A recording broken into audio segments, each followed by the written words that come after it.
Remove the tubing first, flip down the latch here, expose the screw. You want to make sure this is pushed all the way as far as it can. Push that flap as far down as you can so that that screw head will clear.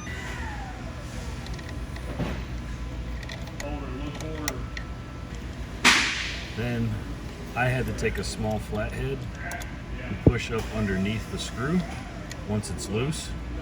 With the screw loose, you may need to kind of push up on it with a small flathead and get a pair of needle nose in there and drop it out.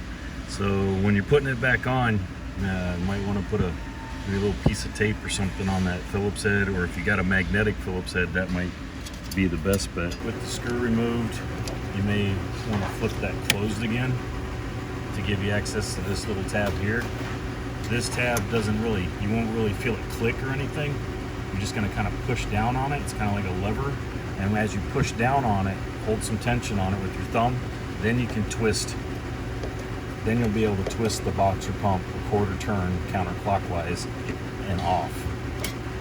So you'll take out these 4 outside Phillips head screws to get it loose from the plate.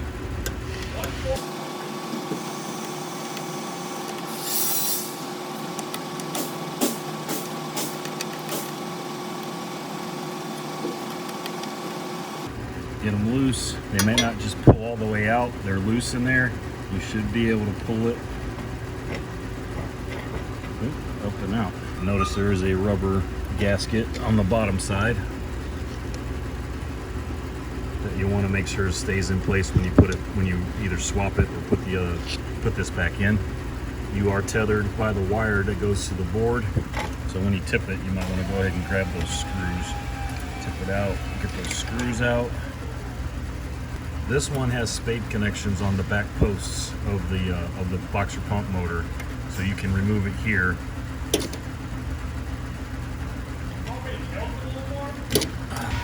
If it's soldered directly to the motor, you want to go ahead and disconnect the J15, and you'll have to fish the wire back through. And if you have to go that way, I don't know if you'll be able to pull that through the conduit.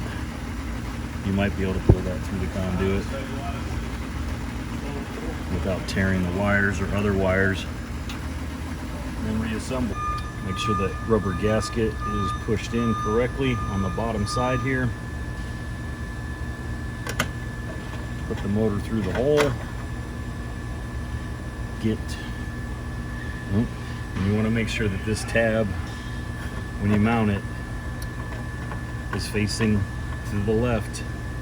You want this tab always facing this way when you mount this, because if you snap it back into place with it on this side, it's gonna be a heck of a time trying to push this release tab to get the top off again. Line it up with the holes on the plate and replace the screws. All 4 of these screws.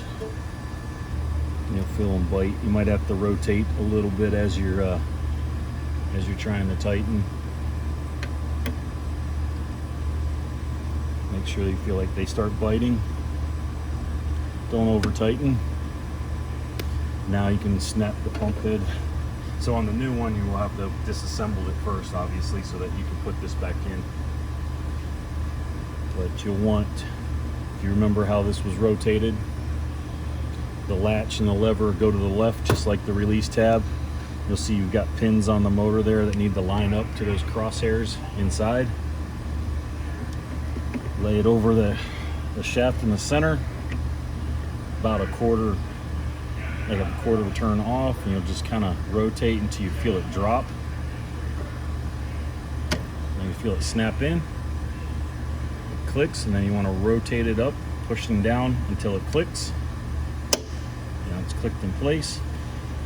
Now you can run the tube back, so you want to lift the lever open, but you need to put that retaining screw back in the middle. Needle nose.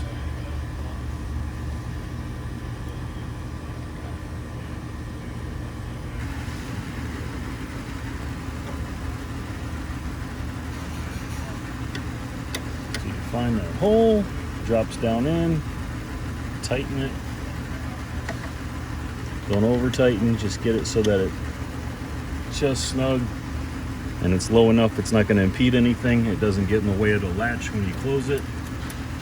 That moves nice and freely. Then you want to put your tubing back through.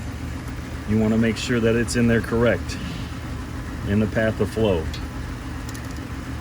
You want to make sure so when the rollers are going clockwise that it's pushing towards the T, right? So you've got in coming from the top where the jug is. You want to route that from the left side of the pump